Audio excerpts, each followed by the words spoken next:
자, 오늘 우리에게 주신 말씀은 요한복음 12장 1절부터 8절까지 말씀입니다. 요한복음 12장 1절부터 8절까지 말씀. 제목은 사랑하면 이해할 수 없는 행동을 한다 라는 제목으로 말씀 전하겠습니다. 이 본문은 어제 큐티 본문입니다. 네, 어제 큐티 본문이에요. 우리 금요기도에 나오시는 분들은 큐티 같이 하면 좋겠다라는 마음을 좀 갖습니다. 책 구입할 때 같이 구입하고 같이 뭐 일주일에 한 번을 하든 두 번을 하든 같이 큐티하면 좋겠다 싶어요. 오늘 본문 이 본문으로 이상 같이 큐티하는 기분으로 좀 말씀을 보도록 하겠습니다. 먼저 12장 1절을 같이 읽겠습니다. 6월절 엿새 전에 예수께서 베다니에 이르시니 이곳은 예수께서 죽은 자 가운데서 살리신 나사로가 있는 곳이라. 자, 우리가 큐티를 할 때는 제일 처음 당연히 성경을 읽어야 됩니다. 근데 읽는데 그냥 읽는 게 아니라 관찰을 하는 겁니다. 관찰. 예. 여러분 방금 옆 사람하고 우리 인사 이렇게 했잖아요. 그럼 옆 사람이 지난 주일과 뭐 바뀐 점이 혹시 있는지 발견하셨나요? 예? 그게 관찰이에요. 머리가 좀 짧아졌네요. 다시 한번 관찰해 봅시다. 지난 주와 좀 바뀐 게 있는지. 예.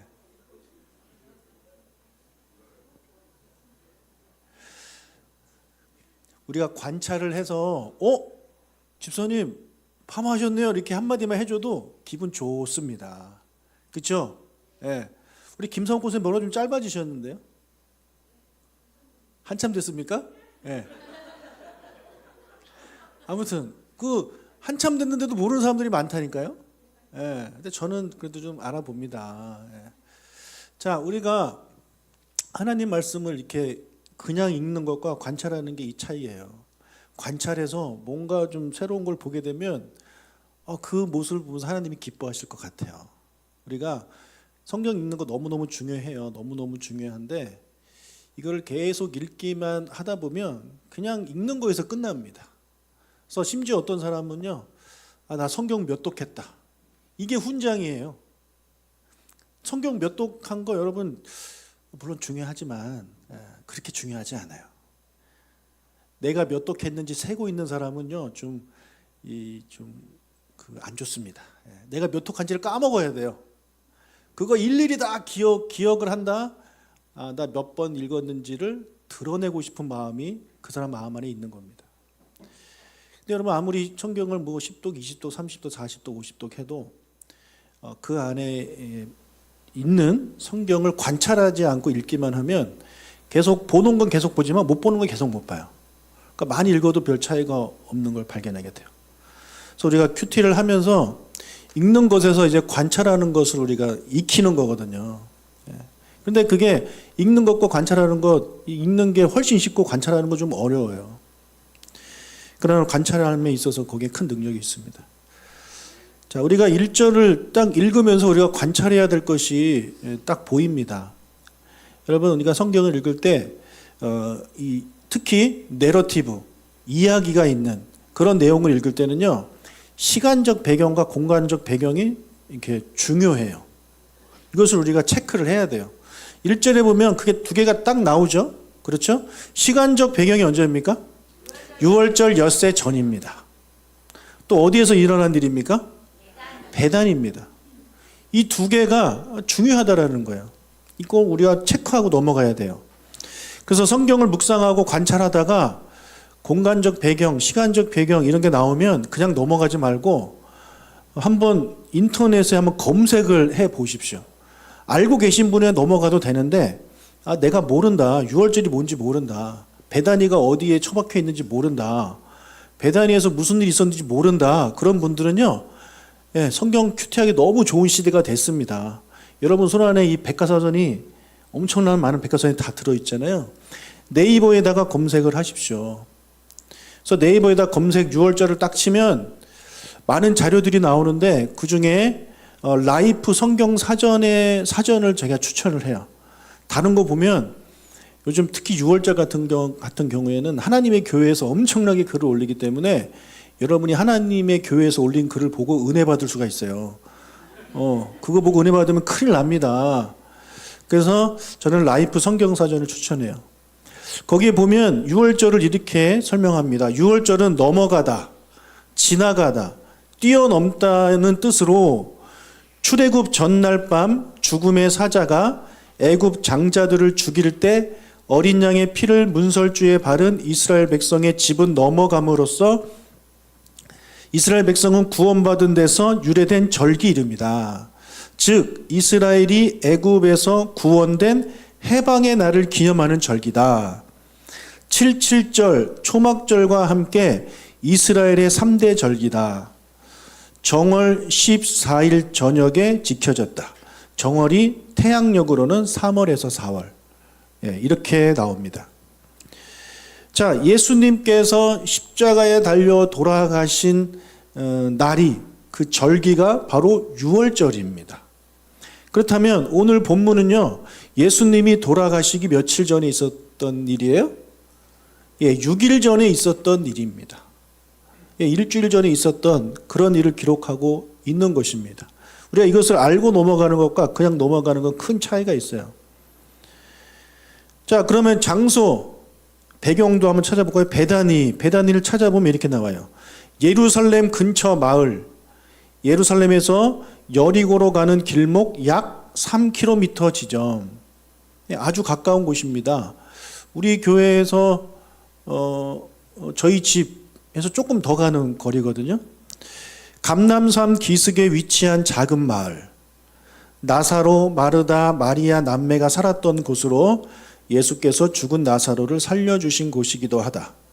나병 환자 시몬의 집 방문이나 예수의 죽음을 예비하며 한 여인이 향유를 부어드린 사건이 이곳에서 이루어졌고, 부활하신 주님의 승천도 이 마을과 가까운 곳에서 이루어졌다. 이게 이제 베다니에 대한 설명입니다. 자, 그러면 이곳에서 무슨 일이 일어나는지 좀 살펴보겠습니다. 2절, 거기서 예수를 위하여 잔치할세 일을 하고 서로는 예수와 함께 앉은 자 중에 있더라. 자, 베다니에서 예수님을 위한 잔치가 열렸습니다. 여러분, 예수님의 주 활동 무대는 갈릴리 지역입니다. 갈릴리는요, 예루살렘에서 저 북쪽에 있는 지역입니다. 예루살렘 유대 땅이 있고 그 위에 사마리아 지방이 있고 그 위에 갈릴리가 있어요. 근데 유대인들은 사마리아 땅을 지나가지 않죠.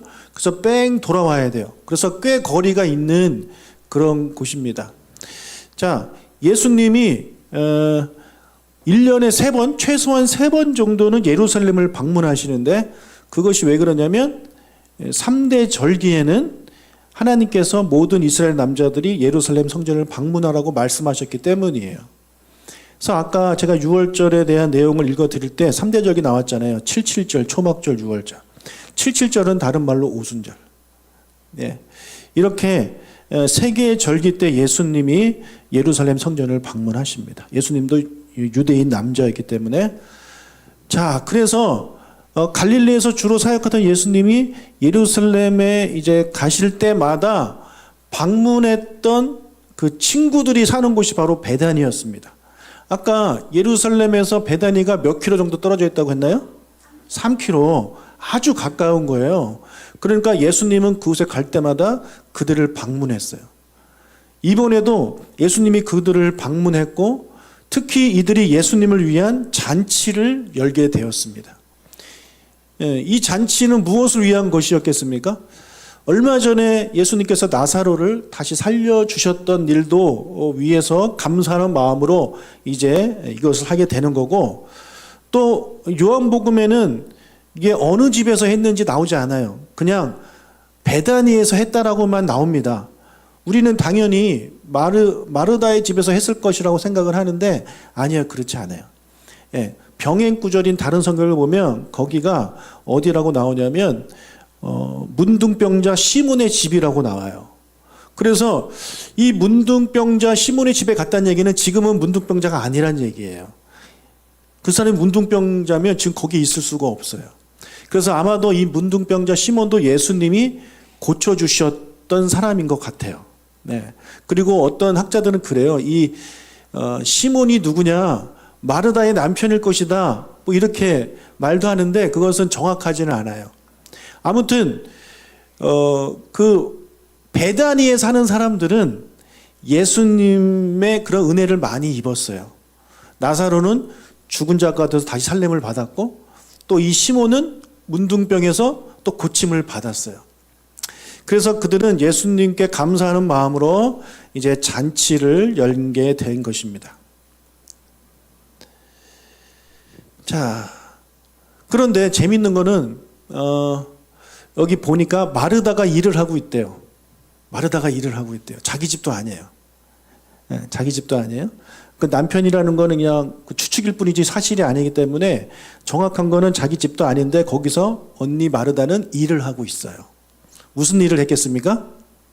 음식을 만드는 일을 한 거예요. 여러분, 그 전에 누가복음에서 우리 이미 말씀드렸지만 7장인가요? 거기 보면 마르다가 예수님이 오시니까 맛있는 걸 많이 해드리고 싶은 마음에 막 이것저것 요리를 했는데 동생 마리아는 자기를 도와주지 않고 예수님 발밑에서 말씀을 듣고 있는 게 너무 얄미웠어요. 저 지집에 맨날 저래 이러면서 얄미워가지고 예수님한테 부탁했어요. 예수님 좀 혼 좀 내주십시오. 나 좀 도와주라 하십시오. 그렇게 예수님께 부탁을 드렸죠. 그랬더니 예수님께서 뭐라 그래요? 아니야, 한 가지만 해도 돼. 반찬 하나만 해도 돼. 이렇게 말씀하시면서 마리아는 좋은 것을 선택했다라고 이렇게 이제 마르다한테 좋게 말씀해 주셨어요. 그러니까 마르다는요, 그가 가진 그 성품이라고 해야 되나? 그게 뭐냐면 자기가 할 수 있는 그런 요리를 가지고 예수님을 맛있는 것을 대접해 드리는 게 그의 큰 기쁨이고 그가 예수님을 섬기는 그런 방식이었어요. 근데 전에는 그것이 너무 좀 과했다면 이제는 예수님이 한 가지만 하라는 말씀을 듣고 그녀가 생각을 바꿨어요. 그래, 내가 예수님을 너무너무 사랑하지만 내가 예수님과 대접하는 게 전부가 아니다. 나도 마리아처럼 예수님의 말씀도 듣고 예수님과 교제하는 게 중요하니까 반찬은 한 가지만 해도 되겠다 라는 마음을 가지고 여기에 보니까 이제는 그런 불평이나 불만 이런 게 등장하지 않아요. 그러니까 마르다도 그 누가복음에 나오는 그 마르다와 조금 성장한 모습을 이제 우리한테 보여주고 있습니다. 여러분, 주일날 식사하실 때 너무 반찬을 많이 하지 마세요. 네. 반찬을 너무 많이 하지 마세요. 우리를 이렇게 맛있는 거 대접해주고 싶은 마음은 알겠지만 자칫하면 그거 여러 개 준비하다가 괜히 여러분 막 마음이 분주해져요. 예배 이제 다 끝나가는데 이거 아직 준비가 안 됐고 뭐 이거 하다가 이런저런 의견 충돌도 있을 수 있고 해서 여러분 그냥 예수님 말씀대로 반찬 하나만 하셔도 됩니다. 아시겠죠? 자, 이때 오빠 나사로는 예수님의 말씀을 이제 듣고 있었는데 마리아가 안 보이네요. 예, 마리아가 어디 있을까요? 예, 마리아가 이제 등장합니다. 3절. 마리아는 지극히 비싼 향유 곧 순전한 나드 한 근을 가져다가 예수의 발에 붓고 자기 머리털로 그의 발을 닦으니 향유 냄새가 집에 가득하더라. 자, 마리아가 비싼 향유를 들고 왔어요. 그리고 예수님의 발에 붓고 자기 머리털로 예수님의 발을 닦아드렸습니다. 이 향유가 얼마나 비싼지 유다의 말에서 우리가 알 수 있는데요. 4절과 5절을 읽겠습니다. 제자 중 하나로서 예수를 잡아줄 가룟 유다가 말하되 이 향유를 어찌하여 300데나리온에 팔아 가난한 자들에게 주지 아니었느냐 하니, 자, 1데나리온은요 우리가 이제 다음 주 열린다 성경에서 드릴 말씀인데 1데나리온은 당시 노동자 하루 일당이에요. 그래서 이게 300데나리온 얘기는 지금으로 따지면 1년치 연봉이죠. 예, 주 6일 근무하는 거로 쳤을 때 52주 빼면 310 며칠이잖아요. 그러니까 1년치 연봉이라고 보시면 됩니다. 그러니까 요즘으로 따지면 수천만 원 되겠죠. 예, 몇천만 원 되는 그런 비싼 겁니다. 그것을 이렇게 한 방울 한 방울 이렇게 똑똑 떨어뜨리면서 하는 게 아니라 아예 부어버렸어요. 그것도 머리에 붓는 게 아니라 또 발에 부었어요. 예. 그것을 지켜보던 그 가룟 유다는요, 이해가 안 되는 거예요. 아니, 저 비싼 거를, 그래, 비싼 거 산 것까지 이해를 되는데, 그거를 왜 부어? 예. 그것을 팔면, 그래서 가난한 자들을 위해서 쓰면 훨씬 더 가치 있게 쓸 수 있을 텐데, 왜 저러지? 라는 생각을 하면서 그가 말을 했어요. 이 말을 들은 가룟 유다, 이 말을 들으면 가룟 유다가 아주 이웃을 사랑하는 사람처럼 보이지만 사실 그게 아니죠. 6절을 읽겠습니다. 이렇게 말하면 가난한 자들을 생각함이 아니요 그는 도둑이라 돈깨를 맞고 거기 넣는 것을 훔쳐 가밀어라. 자, 가룟 유다가 회계 역할을 했는데 그가 돈깨를 맡았어요. 근데 그 돈깨에 들어가 있는 돈을 종종 훔쳐간 거예요. 사람들이 예수님의 사역에 좀 보탬이 되라고 후원을 했단 말이에요. 근데 그 회계를 맡았기 때문에 얼마 들어온지 자기가 알고 다른 사람들 별로 신경도 안 써요. 근데 좀 돈이 들어올 때마다 거기서 돈을 몰래 훔쳐갔습니다. 그래서 지금 여기 도둑이라고 표현을 하고 있는 거예요. 그러니까 지금 유다는 이거예요. 그거 얼마로 할 거예요? 1년 연봉이면. 예. 한 4천만 원 합시다. 4천만 원을 그거를 돈으로 바꿔서 나한테 냈으면 그거 내가 돈 깨놓고 4천만 원 내가 틈날 때마다 서서 썼을 텐데 이게 너무 아까운 거죠. 그러니까 얘기하는 거예요. 다른 사람들 듣게. 다음부터는 이러지 마라. 니들 이런 거 할 돈이 있으면 다 나한테 내라. 내가 관리하겠다. 그 마음을 지금 가지고 하고 있는 겁니다. 진짜 마음과 속마음은 완전 다른 거죠. 자, 그런데 예수님은요, 그녀의 행동을 말리지 않으세요. 어떻게 보면 누굽니까? 이 가룟 유다의 말이 맞잖아요. 그죠? 그 1,000만 원 되는 돈을 한 번에 확 붓는 것보다 그것을 가지고 가난한 사람들 10만 원씩만 도와줘도 몇 가정을 도와줄 수 있는 겁니까? 이렇게 생각을 하면, 이 가룟 유다의 말이 맞는 것 같아요. 그러면 평소에 예수님의 삶이 뭡니까? 가난한 자들을 도와주고 그랬던 그들을 살게 해줘라 그런 말씀하신 분 아니에요. 그러니까 그래 가룟 유다 말이 맞아. 나는 이런 거 필요 없어. 그냥 다음부터 이런 거 하지 마. 라고 말씀할 법도 한데 예수님이 그녀 행동을 말리지 않아요. 7절과 8절을 읽겠습니다. 예수께서 이르시되 그를 가만두어 나의 장래할 날을 위하여 그것을 간직하게 하라. 가난한 자들은 항상 너희와 함께 있거니와 나는 항상 있지 아니하리라 하시니라. 자, 그녀의 행동은 나의 장례식을 위한 행동이다. 그러니까 그냥 두어라 이렇게 예수님이 말씀하십니다. 그러니까 그동안 예수님이요, 자기가 이제 고난을 받고 죽으실 것을 수차례 말씀하셨어요. 지금 여러분 일주일 후에 예수님 돌아가시잖아요. 그러니까 그 전에 예수님이 사역 시작하신 게 3년 전인데 3년 전부터 좀 사역하시다가 어느 정도 됐을 때 후기에 됐을 때 자기가 죽을 것을 계속 말씀하셨거든요. 여러분. 그러니까 제자들도 계속 그 얘기를 들었단 말이에요. 예수님 죽을 거다. 예수님 죽을 거다. 근데 제자들은요 그 말씀을 그렇게 듣고도 예수님이 죽을 거라고는 정말 생각도 안 했습니다. 근데 이 마르다는요 그 예수님의 말씀을 듣고 그것을 좀 마음에 담았던 것 같아요. 근데 아무리 마르다가 예수님이 죽을 거다 해도 언제 죽을지는 모르잖아요. 그렇죠? 우리는 알죠. 6일 뒤 6월절이 죽을 거다. 우리는 알고 있지만 그거는 우리가 전지적 시점에서 성경을 읽으니까 아는 거고 그 현장에 있었던 마리아나 다른 제자들은 아무도 몰라요. 예수님이 언제 죽을지. 그러니까 이 마리아도 예수님이 언제 자꾸 죽는다고 하시는데 언제 죽을지는 모르는 상황인 겁니다. 근데 그녀는요 예수님의 그 말씀을 좀 신경 썼던 것 같아요. 근데 언젠지는 모르지만 왠지 오늘 이것을 부어드려야 되겠다는 마음이 그녀 안에 든 것 같습니다. 저는 그것이 이 마리아가 스스로 생각해낸 것이 아니라고 생각해요. 예, 성령께서 그에게 말씀해 주셨다라고 저는 생각합니다. 근데 이 마리아는 그것에 민감했기 때문에 그것을 이제 응답을 한 거죠. 여러분 그것을 살 때도 몇 천만 원짜리니까 여러분 이거 살 때도 좀 고민 안 됐겠습니까?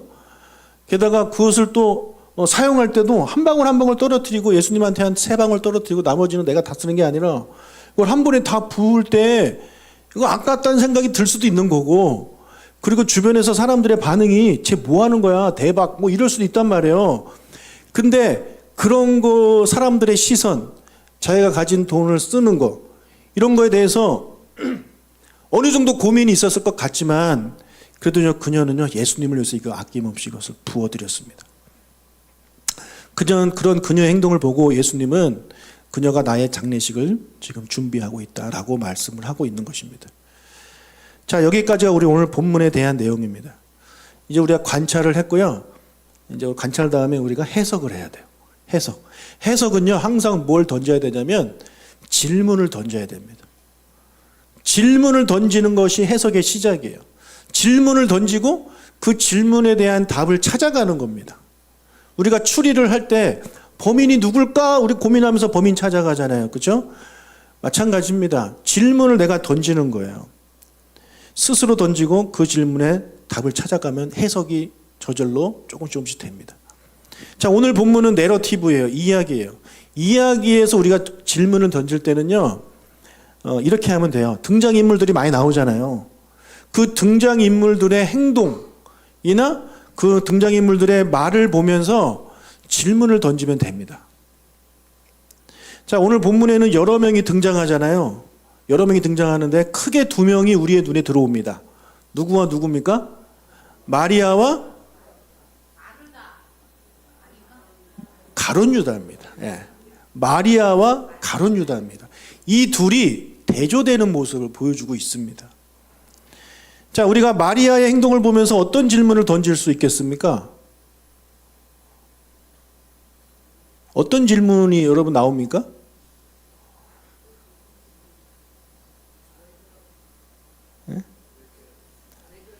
왜 이렇게 비싼 향유를 샀을까? 무슨 1년 연봉을 투자해서 사냐? 꼭 그렇게 비싼 거 안 사도 되는 거 아닙니까? 그래요, 안 그래요? 여러분 뭐 향수 사면 다 보통 1년치 연봉 삽니까? 그런 생각을 우리가 던져보는 거예요. 질문을 던져보는 거예요. 왜 마리아는 비싼 향유를 샀을까? 10만 원짜리 사지. 10만 원짜리만 사서 예수님께 그렇게 부어드려도 예수님이 좋아하셨을 텐데 왜 수천만 원짜리를 샀을까? 이런 질문을 던져보는 거예요. 그리고 그 질문을 던지고 내가 답을 찾아보는 거예요. 그럼 이거보다 더 근본적인 질문은 없습니다. 뭐 어디서 샀을까? 이런 건 중요한 게 아니에요, 여러분. 어디서 샀을까? 뭐 무슨 향일까? 이런 건 중요한 게 아닙니다. 그렇죠? 왜 그걸 샀느냐? 여러분, 왜 그 비싼 향유를 샀을까요? 예수님이 갈 때가 된지는 모른다니까요? 몰라요. 그건 제가 아까 한 얘기고, 자, 저는 이렇게 생각을 해요.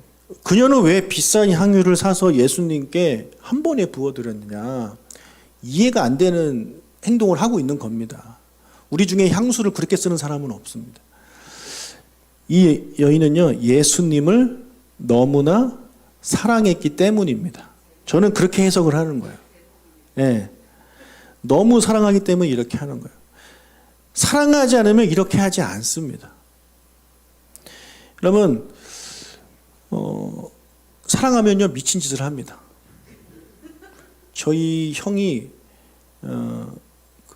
저희 형수와 연애할 때입니다. 우리 형이 인천에 살고 형수가 의정부에 살았습니다. 데이트를 하고 의정부에 데려다 줍니다. 그리고 잘가 했는데 더 있고 싶다 해가지고 다시 형수가 오빠 내가 데려다 줄게요 하고 또 이렇게 옵니다. 그러다가 또 내가 또 데려다 줄게 하고 갑니다. 이게 뭐 하는 짓입니까 이게? 피곤해 죽겠는데 왜 여러분 인천에서 의정부까지 그거 왔다 갔다 해보세요. 미친 짓입니다. 저는 그 얘기를 형한테 들으면서 미쳤다. 여러분 사랑하니까 하는 거예요. 사랑하니까 그 옆에 사람은 이해를 못하는 행동을 하는 거예요.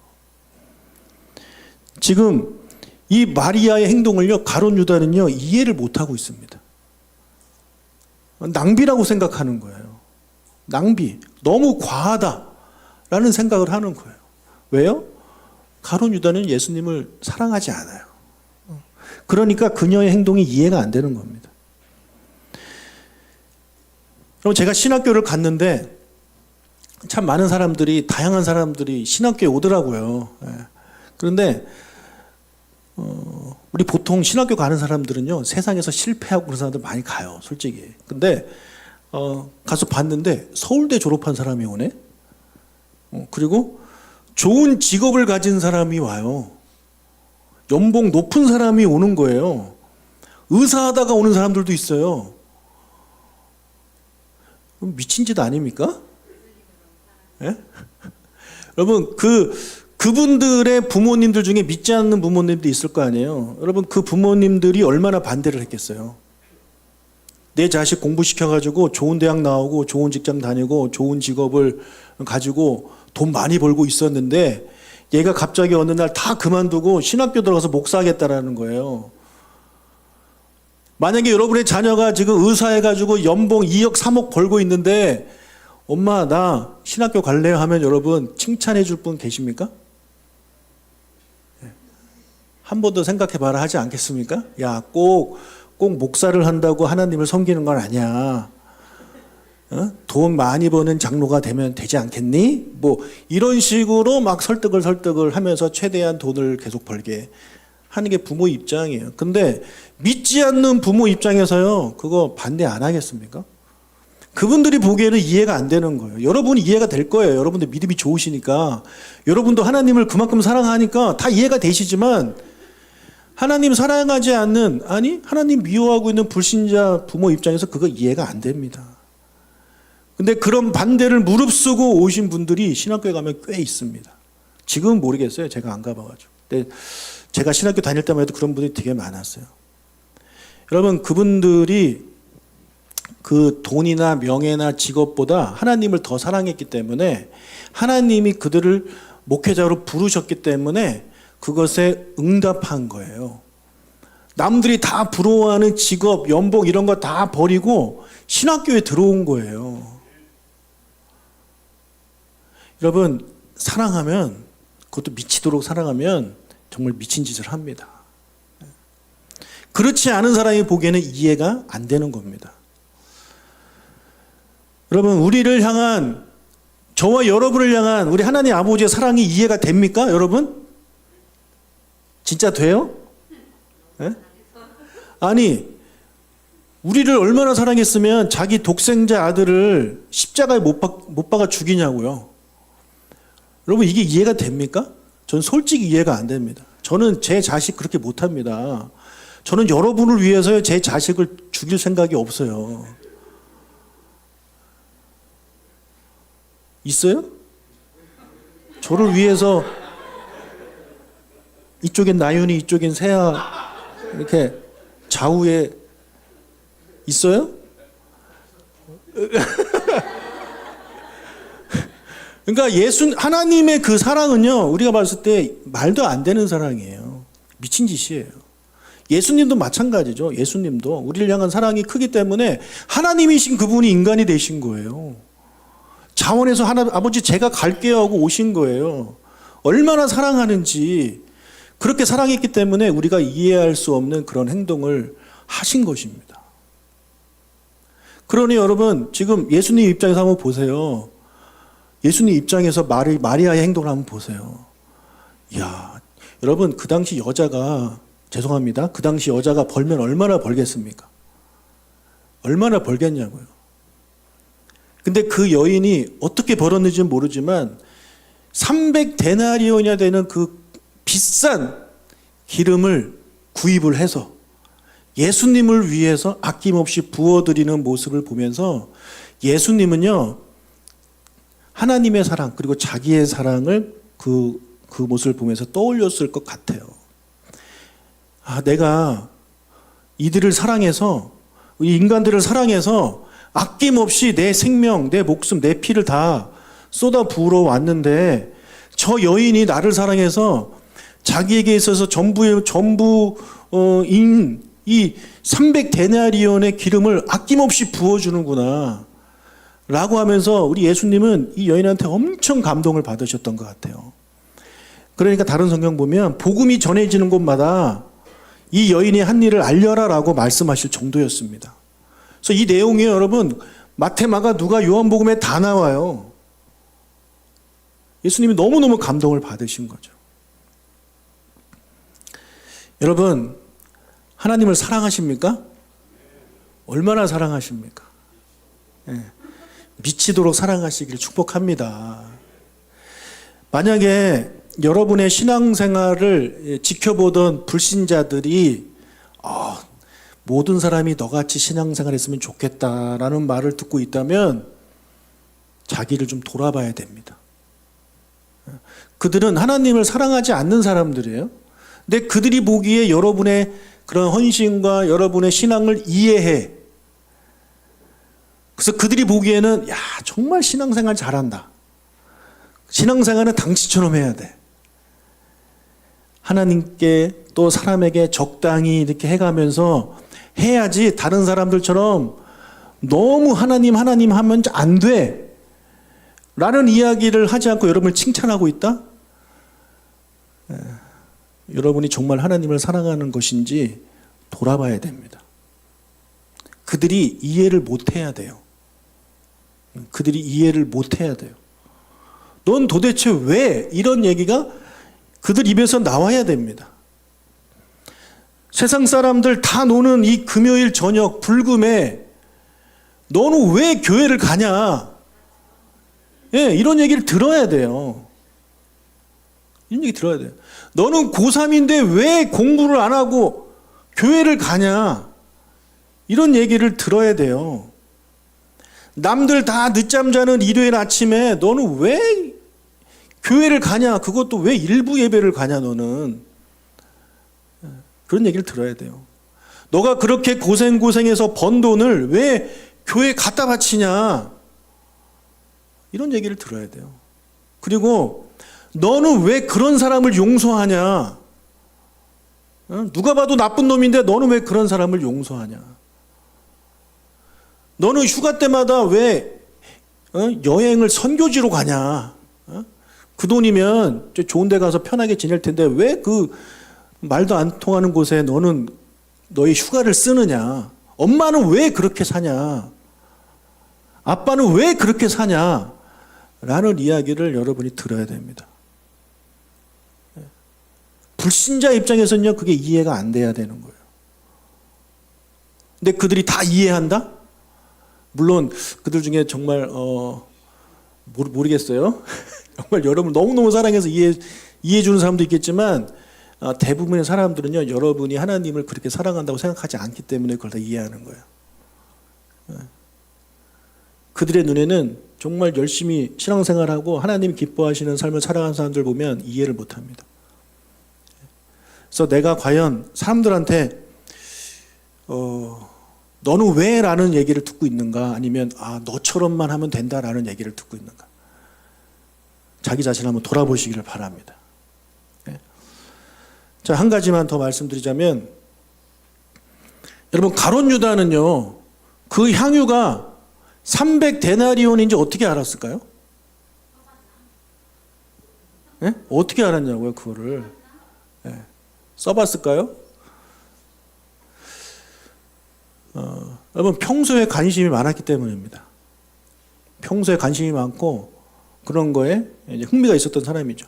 여러분 명품에 관심이 많은 사람들은요, 뭐가 명품인지 다 알고 TV에 딱 나오면 저거 얼마짜리야? 저거 얼마짜리고 저거 어디서 팔고 뭐 이번에 뭐 몇 개 안 만들었어, 이런 거 다 나옵니다. 그런데 명품에 관심 없는 사람들은 누가 명품을 들고 내 눈앞에서 이렇게 흔들어도 비켜, 안 보여, 뭐 이럽니다. 예. 여러분 유다는요, 평소에 돈에 관심이 많았던 사람입니다. 돈에 관심이 많았어요. 그러니까 코인 이런 거에 관심이 많은 거예요. 여러분 요즘 뉴스 코인 많이 보시는 분 혹시 계십니까? 예. 코인 오르락 내리락 하는 거 보다가 성경 보는 시간이 혹시 줄어드셨나요? 오늘 말씀이 몇 장 몇 절인지는 몰라도 오늘 코인이 얼마인지는 뭐 혹시 다 알고 계신가요? 관심이 많으면요, 거기에 신경 쓰게 되어 있습니다. 아마 다른 제자들은요, 그 향유가 딱 깨졌을 때 냄새 좋네 뭐 이 정도 하고 있다가 300데나리온 그러니까 막 다들 깜짝 놀랐을 거예요. 베드로 같은 사람은 특히 그랬을 것 같아요. 여러분 가룟 유다의 이 말을 통해 나에게 이런 질문을 던져볼 수 있겠죠. 나는 어떤 것에 관심이 있는가? 나는 어떤 것에 관심이 있는가? 지금 나는 지금 나의 관심사가 무엇인가? 오늘 나의 관심사는 무엇인가? 자, 마리아의 관심사는 예수님이었습니다. 그렇죠? 유다는 돈이었습니다. 마리아는 하늘의 것을 그녀에게 관심이 있었고, 이 유다는 이 세상의 것에 관심이 있었습니다. 과연 저와 여러분은 어디에 관심이 있습니까? 하늘의 것에 관심이 있습니까? 아니면 이 세상의 것에 관심이 있습니까? 내가 어느 것에 더 많은 시간을 투자하고 있습니까? 이런 질문을 던져보면서 내가 지금 무엇에 관심이 있다라고 이렇게 적어보는 거죠. 내가 요즘 이것에 관심이 많았다. 그러면서 그 관심 많은 것을 딱 적어봤을 때 이것이 하늘에 속한 건지 아니면 이 땅에 속한 건지를 이제 보게 되는 거죠. 그리고 만약에 하늘에 속한 것을 내가 지금 관심이 있다면 하나님께 감사하는 기도를 드리면 되고, 이 세상에 관심을 내가 많이 갖고 있었다고 한다면 하나님, 제가 이제는 이 세상의 것이 아닌 하나님 나라에 더 관심을 갖는 제가 되겠습니다. 오늘 금요 기도에 가는데 오늘 금요 기도의 시간대는 내가 하나님 나라를 위해서 기도하겠습니다. 이렇게 적용을 하는 거죠. 그렇게 여러분들이 이제 말씀을 읽고 관찰하고 해석하고 적용하고 그렇게 살아갈 수 있는 여러분들 되시길 바랍니다. 아멘. 시간 같이 찬양하면서 우리 기도하도록 하겠습니다.